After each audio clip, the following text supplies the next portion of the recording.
Vision 2030, c'est une démarche de la SIDAS Academy pour développer et partager une vision de la décennie à venir sur les sujets du ski, du running et de l'outdoor. Rencontrer et interroger tous ceux qui sont les acteurs du monde de demain pour partager leur vision à 10 ans et en faire bénéficier tout l'écosystème du sport et de la montagne.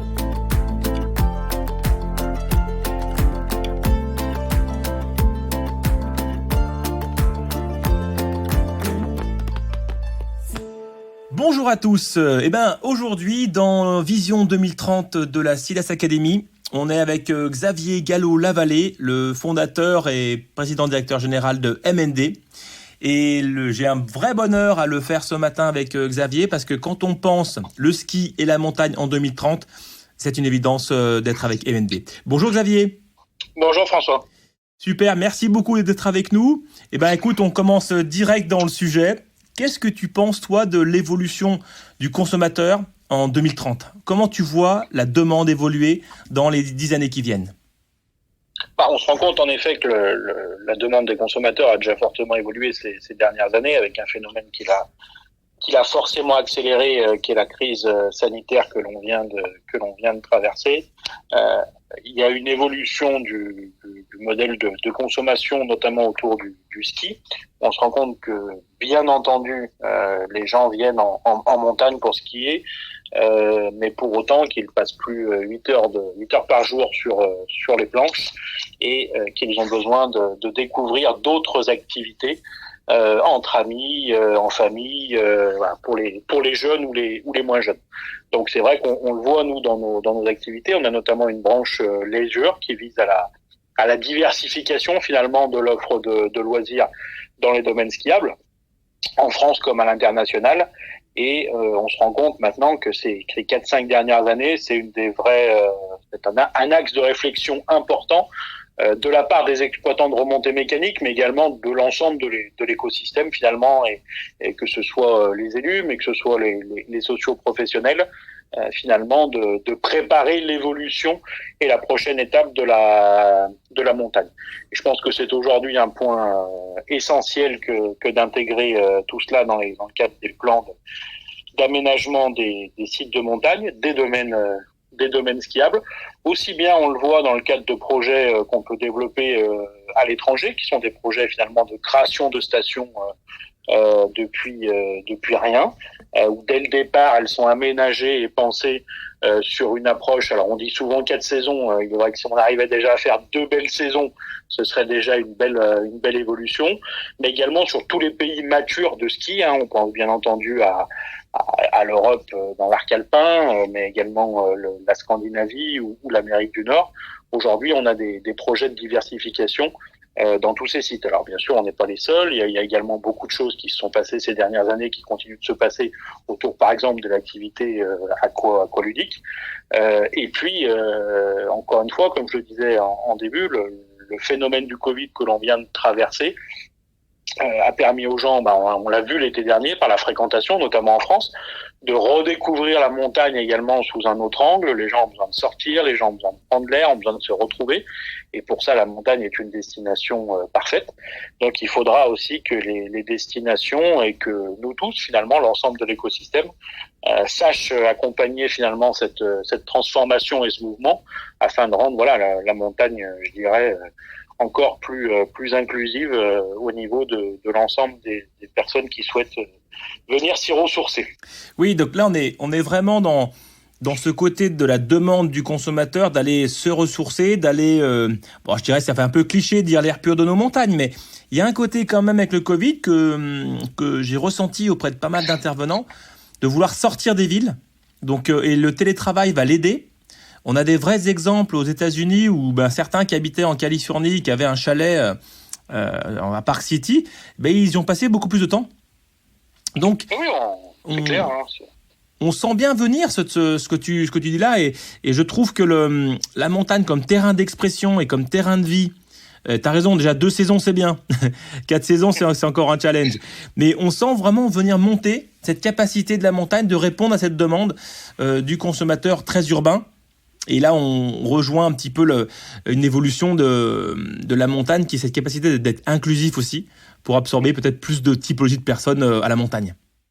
Oui, il faut que la montagne soit, je dirais, plus facilement praticable, ou en tout cas qu'elle semble plus accessible à l'ensemble des participants, peu importe, je dirais, ce qu'ils viennent y faire finalement comme type d'activité.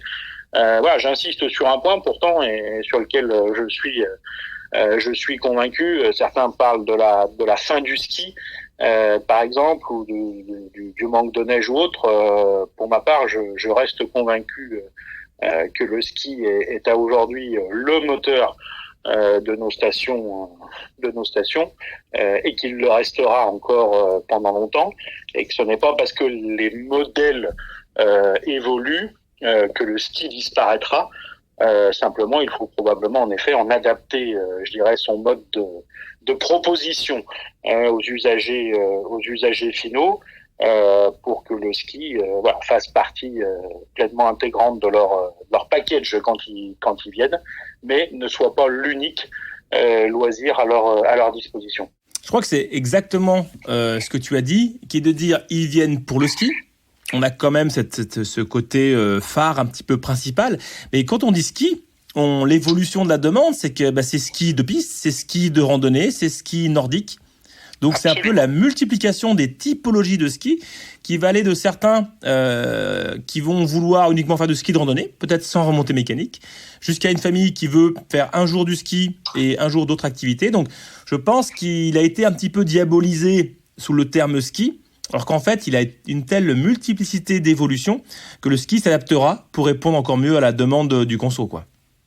Exactement. Et c'est là tout le challenge, je pense, des marques actuelles, c'est d'accompagner cette transition et de trouver à la fois les bons outils et les bons modèles pour accompagner cette transformation finalement qui vise à avoir plusieurs activités quand on vient passer une semaine au ski, et donc avec toute l'organisation autour de l'équipement notamment qu'il faut avoir autour de ça. Donc la partie 1, on l'a vu, cette évolution du conso, de la demande sur de la multiplicité, sur de sortir un petit peu des villes, de remonter, prendre l'air et se retrouver, surtout en pendant Covid ou en post-Covid, suivant comment ça se passe. Comment tu vois l'évolution de l'offre ? Toi, t'es un des mieux placés pour voir l'évolution des stations, des remontées mécaniques, des domaines skiables. Donc, comment tu vois cette évolution de l'offre aujourd'hui avec tous les contacts que tu as ? Alors, l'évolution de l'offre, principalement sur notre partie qui concerne vraiment tout ce qui est l'aménagement des sites, elle est relativement forte. Elle repose sur plusieurs piliers. Tout d'abord, comme je le disais, il y a clairement le fait de sécuriser le produit ski.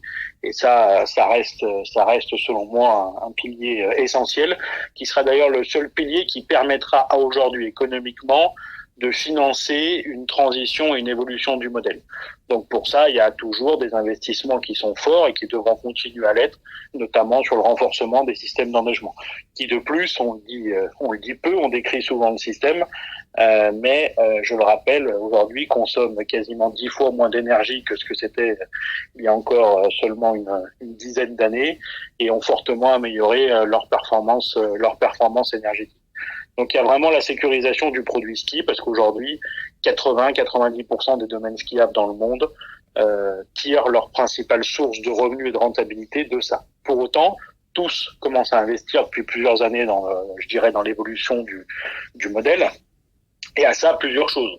Premièrement, au niveau des remontées mécaniques, moins en nombre, mais des plus gros appareils, plus structurants, et qui permettent du coup de délivrer une montagne et de transporter les gens sur une approche plus 4 saisons. Donc de plus en plus, on nous demande que nos systèmes, par exemple, de transport par câble, puissent transporter des piétons, puissent transporter des gens qui vont venir avec des raquettes, puissent transporter l'été les gens avec leur vélo. que ce soit sur des télésièges ou sur des télécabines, soit moins bruyant, avec moins de pylônes, etc. Par exemple, on a des projets en ce moment, on va installer une nouvelle remontée, on va en enlever 4 autres anciennes. Donc on réduit fortement l'impact visuel et l'impact sur l'environnement. Donc ça, c'est au niveau du transport. Au niveau du transport, un deuxième volet assez fort qu'on développe ces dernières années, qui commence également à bien se développer en France, ce qu'on appelle les ascenseurs valéens. Donc pouvoir laisser finalement les voitures en bas, au pied de la montagne, dans la vallée, sur des parcs relais, sur des parkings relais, et monter tout le monde en station aux différents niveaux, différents étages, avec ces systèmes de transport par câble, transport propre, qui permet d'imaginer des stations de demain sans voiture. Ça existe déjà dans certaines stations, mais c'est clairement le sujet qui sera poussé, qui est de plus en plus poussé ces dernières années, avec de nombreux projets qui commencent à être étudiés, qui ont un vrai impact positif là également, à la fois sur la facilité d'accès au domaine skiable, la rapidité, et puis bien sûr sur le respect de l'environnement. On a après une troisième activité qui est également importante dans ce qui est développé donc chez nos clients. J'en parlais, c'est la diversification de l'offre de loisirs. Donc aujourd'hui le ski comme élément central pour faire venir les gens, et après autour le besoin de proposer une offre finalement globale qui permettra de répondre à toutes les attentes. Alors dans l'offre globale, il y a évidemment du loisir, mais pas que. Il y a tout ce qui est plaisir. Les stations qui développent fortement leur offre dans la gastronomie, dans les activités aqualudiques, dans les activités de pleine nature. Et nous, par exemple, nous intervenons sur les activités plus à sensation, de type tyrolienne géante, luge 4 saisons ou d'autres activités de ce type. Et ça, c'est également quelque chose qui est fortement pris en compte. Avec ce qui est intéressant, c'est que pour des stations qui ont commencé à faire ces choix d'investissement il y a quelques années, des modèles économiques qui commencent à amener ces activités vers la rentabilité. Et donc ça, c'était pas le cas quand certains ont eu le courage de faire ces choix. C'était clairement des choix d'investissement. Et aujourd'hui, les clients se rendent compte que, avec une fréquentation l'été qui arrive à augmenter progressivement, les choix qu'ils ont faits dans ces investissements leur permettent de commencer à minima à amortir ces investissements, et ils en sont convaincus, et nous aussi, à en tirer une profitabilité qui permettra d'autres investissements dans le futur sur l'ensemble de ces sites. Et puis bien sûr le dernier volet, j'en parlais tout à l'heure, on était sur la première question, on parlait d'une montagne plus accessible, une montagne plus inclusive, le domaine de la sécurité qui tend toujours à se renforcer aussi. Pour que les gens viennent en montagne en toute confiance. Alors ça reste évidemment, et ça restera toujours, une activité de loisir, de plein air, avec sa part de risque, comme toute activité de ce type. On n'est pas dans un parc d'attractions, c'est très clair. Pour autant, là aussi, les évolutions régulières des normes de sécurité, aussi bien pour les équipements des usagers que pour les infrastructures et autres, montre que là aussi, on a une montagne qui est de plus en plus accessible, qui est de plus en plus sûre.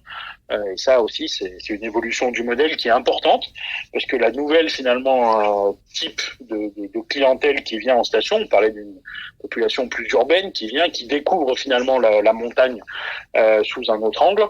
Elle a besoin, surtout quand elle vient en famille, ou si c'est des personnes qui sont plus âgées, se sentir à l'aise et dans un environnement sûr pour venir pratiquer tout cela. Et ça fait aussi partie des axes qui sont importants et qui doivent être travaillés, sur lesquels nous, pour notre part, on accompagne aussi les clients sur un certain nombre de volets, pas tous, mais notamment tout ce qui va toucher la sécurité contre les risques naturels et notamment les avalanches. Donc là, ce qui est génial dans ce que tu dis, c'est qu'une grande partie des grandes évolutions est déjà actée dans les têtes. Oui. C'est-à-dire que ce n'est pas un manque de vision, quelque part, des acteurs de l'écosystème. C'est plus ensuite une volonté, soit politique, soit locale, d'avancer vers les axes que tu as évoqués, qui sont de garantir un enneigement pour pouvoir garantir le produit ski sous toutes ses formes, de pouvoir aller sur des nouvelles manières de mobilité, qui va être de dire effectivement les ascenseurs valéens pour rejoindre quelque part ce qui existe même dans la ville, avec l'approche des parkings relais. Et ensuite, le côté, on investit aujourd'hui plutôt en mode de découverte sur la 4 saisons et on va aller vers des modèles qui vont se rentabiliser pour se pérenniser. Et en dernier lieu, effectivement, ce côté, je rassure sur la sécurité pour que la montagne va être un lieu qui peut être vécu par beaucoup plus de personnes qu'aujourd'hui, dans le respect de l'environnement. Et j'ai beaucoup aimé ce que tu as dit sur l'évolution des remontées mécaniques, c'est-à-dire que moins mais plus gros, moins de pylônes, moins visibles, adaptés aux 4 saisons. Et je trouve que là, on est en train de rentrer dans un aménagement de la montagne, où on est beaucoup plus dans le respect de ce qui existe, tout en garantissant la pratique. Et je trouve que cet équilibre, il est très juste entre la montagne, l'environnement, les stations, les consommateurs, pour être dans un univers qui ira à tout le monde, mais en respectant cet univers. Oui, c'est un vrai aménagement durable. Alors, c'est vrai que faut toujours parler de la vitesse, ça va trop vite, pas assez vite, etc. Les modèles économiques sont un petit peu différents en fonction des pays dans lesquels on opère. On a par exemple en France un modèle de gouvernance qui est relativement éclaté entre des opérateurs de domaines skiables, des communes support finalement à ces domaines skiables, des socio-professionnels forts, hôtels, hôtellerie, restauration, moniteurs, etc. Donc cette gouvernance est un peu plus éclatée que ce qu'on peut retrouver par exemple dans des modèles nord-américains ou même autrichiens.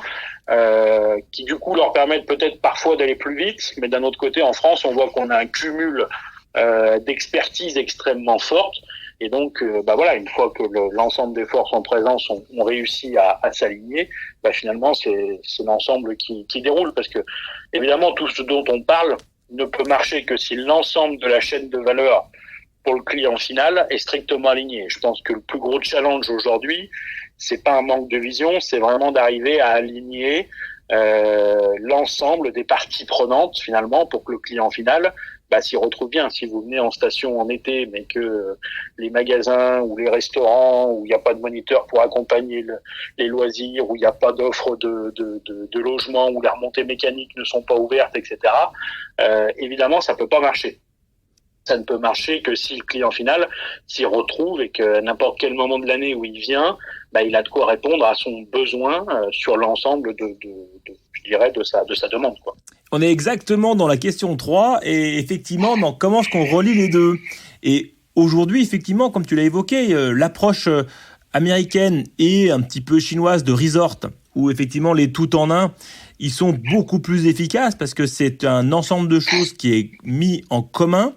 Il est facile de réserver un hôtel, le forfait, les remontées mécaniques, tout est inclus, ou on va dire dans un même système. Donc c'est extrêmement simple. Dans d'autres pays, effectivement, c'est beaucoup plus éclaté, donc c'est moins facile. Donc le produit montagne, pour qu'il se relie au consommateur, je pense qu'aujourd'hui, et c'est un peu le but de ce podcast, que tout le monde tire dans le même sens, et pour qu'on travaille tous pour que l'écosystème s'aligne, et qu'on répond à la demande d'une manière un peu plus unifiée, et un peu moins individuelle, que soit l'hôtellerie, les remontées mécaniques ou la distribution d'articles de sport. Oui, c'est sûr. Après, comme on a l'habitude de le dire, seul on va plus vite, ensemble on va plus loin. Donc, évidemment, le fait d'être dans un modèle intégré à un instant T, quand on vit des périodes de transition, est un avantage en termes de rapidité. D'un autre côté, je reste convaincu qu'un modèle plus éclaté, mais qui permet de trouver une vraie gouvernance partagée entre toutes les parties, qui cumulent une expertise forte et qui devront prendre en compte l'ensemble des parties prenantes environnementales, économiques, sociales, sociétales, etc., permettra d'avoir une création d'un modèle qui prendra peut-être un peu plus de temps à se mettre en œuvre, mais par contre qui deviendra beaucoup plus durable et beaucoup plus pérenne. Donc chaque modèle, comme toujours, a ses avantages et ses inconvénients. Ce qui est sûr, c'est qu'en tout cas cette évolution, cette transition, elle est mondiale.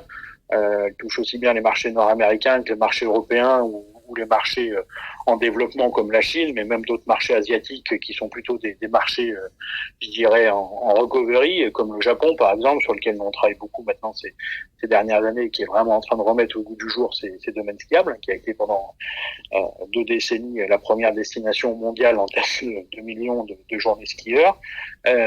Donc voilà, aujourd'hui il n'y a pas de doute, ou il n'y a pas de débat sur où est-ce qu'on doit aller. Évidemment, il y a du débat pas assez de par-site sur comment on y va. Et ça, jusque-là, ça me paraît des discussions qui sont saines. Je pense que tout le monde a la même envie, qui est de faire perdurer nos magnifiques sites de montagne, de prendre en compte les impacts environnementaux, voilà, tout en étant capable de préserver de l'emploi dans nos montagnes, dans nos vallées, voilà, pour les générations actuelles et les futures, comme ont su le faire nos prédécesseurs. Donc ouais, mais ça c'est la géniale bonne nouvelle, je dirais, qu'on va partager auprès de tous, c'est que la vision, elle existe, les possibilités, elles existent, il n'y a plus qu'à mettre en ligne tout ça et d'y aller franco, tous ensemble, sur deux modèles, le modèle intégré et le modèle plutôt éclaté, mais qui effectivement, sous une bonne gouvernance et avec du temps, peut être plus résilient encore par sa diversité. Bon, ça c'est cool. Maintenant, une question un peu plus personnelle pour toi. Toi, ton rêve en 2030, toi Xavier, c'est quoi ton rêve pour 2030 ?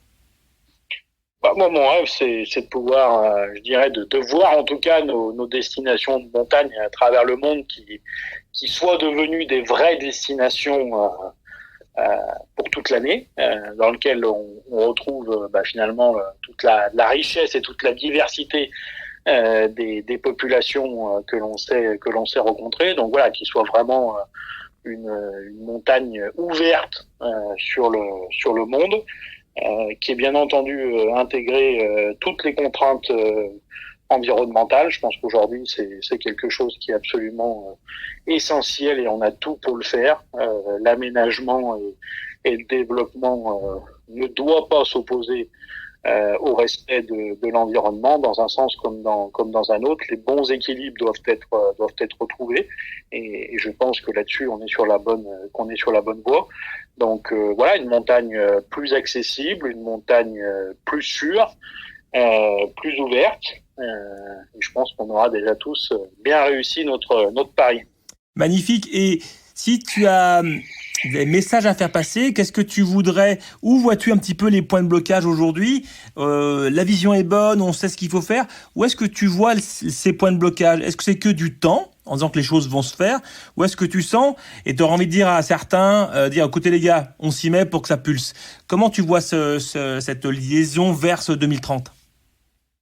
En tant que chef d'entreprise, tu le sais mieux que moi, on a toujours envie que ça pulse. Donc, on trouve toujours que c'est trop long et que c'est trop lent. Néanmoins, enfin voilà, on est sur des sujets d'aménagement du territoire. Donc, aujourd'hui, ce qu'on récolte sur nos sites, par exemple en France, c'est la suite de la loi montagne qui s'est faite il y a des décennies. Donc, c'est pas des décisions qui peuvent être prises. Il y a des sujets de foncier, il y a des sujets, c'est des investissements dans des infrastructures qui s'amortissent sur des dizaines d'années. Donc forcément, tout ne peut pas se faire en un claquement de doigts. Je pense clairement que la crise sanitaire qu'on vient de traverser a été et va être un catalyseur et un vrai accélérateur de la transformation du modèle. Dont la montagne doit absolument se saisir et en faire une opportunité. Voilà, ça a été dur pour tout le monde et ça sera encore dur pendant quelques mois, quelques années avant d'avoir un plein retour à la normale. Pour autant, on doit aussi saisir cette opportunité pour accélérer tous notre transformation équipementier dans la façon dont on conçoit on pense nos produits, territoires, communes, exploitants, opérateurs, afin de se mettre en ordre de marche au plus vite. Mais encore une fois, il faut pas négliger tout ce qui a été fait, tout ce qui a déjà été lancé, tout ce qui a été initié. Je suis convaincu, par exemple, qu'en France, le plan de relance qui a été annoncé, donc une partie sera clairement fléchée sur l'aménagement, le redéploiement et la transition finalement de l'offre dans les sites de loisirs et notamment en montagne va être également un vrai accélérateur finalement de ce plan de transformation. Voilà, et puis n'oublions pas que l'on a des bases solides, que l'on a par exemple en France parmi les plus beaux, les plus reconnus domaines skiables et sites de montagne. Donc voilà, on parle d'évolution du modèle. Pour autant, les bases sont là, elles sont solides, l'expérience est là. Donc voilà, je suis très confiant sur la façon dont les choses vont évoluer sur les prochaines années. Oui, c'est le côté un petit peu terrien du montagnard. C'est-à-dire qu'on sent bien ce côté, je suis dans le réel, je suis dans la réalité de cette montagne qui était là avant nous et qui le sera après nous. et que ce qui a été fait déjà depuis tant d'années est un vrai socle, quoi. C'est un peu comme le béton du pylône, quoi. On sent qu'il y a ce socle qui est là. Par contre, sur ce socle, il y a moyen de faire différent, de faire plus large. Donc ne pas couper le pylône, mais dire tiens, par contre, on va structurer d'autres choses autour pour que on ait à la fois la solidité du système passé et à la fois une évolution de la mobilité pour pouvoir le faire vivre toute l'année, au moins 2 saisons, comme on a dit, et de plus en plus présent, effectivement, ce côté développement durable, parce que il n'y a pas de développement sans être durable. Je pense qu'aujourd'hui, c'est pas un « et si on respectait », c'est fondamental dans tout cahier des charges, dans toute évolution, de respecter la planète et ses habitants. Et je trouve que ton discours est extrêmement clair sur on sait où on va, on sait comment on doit y aller, et on intègre dedans les écosystèmes tels qu'ils sont dans différents pays et la planète comme non plus un peu comme à une époque de 1970, un petit peu je bétonne et j'avance pour répondre à la demande du consommateur. Non, maintenant on le fait, mais on le fait bien. Exactement, on le fait bien, on le fait de manière mesurée et mesurable, parce que c'est clairement aussi aujourd'hui ce qu'attend le consommateur. Donc c'est sûr que ça doit être fait ainsi, mais encore une fois, je pense que les tendances sont bien amorcées. Alors là aussi, il y a des sujets culturels par pays, par région, qui font que les choses avanceront plus ou moins vite par rapport aux demandes locales. Mais en tout cas, la démarche a été, je dirais, bien amorcée. Super Xavier, écoute Xavier, merci beaucoup. On a vu un petit peu cette évolution du conso et de la demande. Et que le Covid, je pense, va amplifier et que la montagne devra y répondre, ou peut y répondre, par rapport à ses besoins. On a vu la liaison des deux, comment on peut relier cette offre à cette demande, parce que la montagne 4 saisons, ça fait longtemps qu'on en parle quand même dans nos stations. Et par contre, il faut passer la vitesse supérieure avec la reconnaissance que des systèmes intégrés pourront aller plus vite pour répondre à cette demande, des systèmes éclatés moins, mais peut-être plus résilients. Et ensuite, tu as bien évoqué tes rêves un petit peu pour la suite, de rendre cette montagne plus accueillante, plus sécurisée, plus 4 saisons, plus ouvert aussi je dirais, soit à une population plutôt urbaine ou même plutôt senior. Et je crois beaucoup aussi que cette démocratisation de la montagne, elle apportera beaucoup en enrichissement des personnes.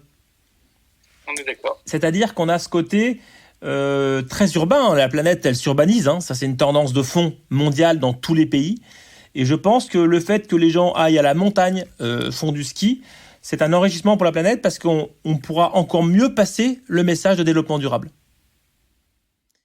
C'est évidemment tous ces sujets qui doivent être pris en compte et intégrés. Et c'est là où je pense que l'approche de la montagne par rapport aux produits ski ou aux produits station, si on se met sur un terme marketing, il ne faut pas négliger aussi que c'est un message fort et qui est de dire quoi de mieux que de vivre le développement durable que d'aller en station.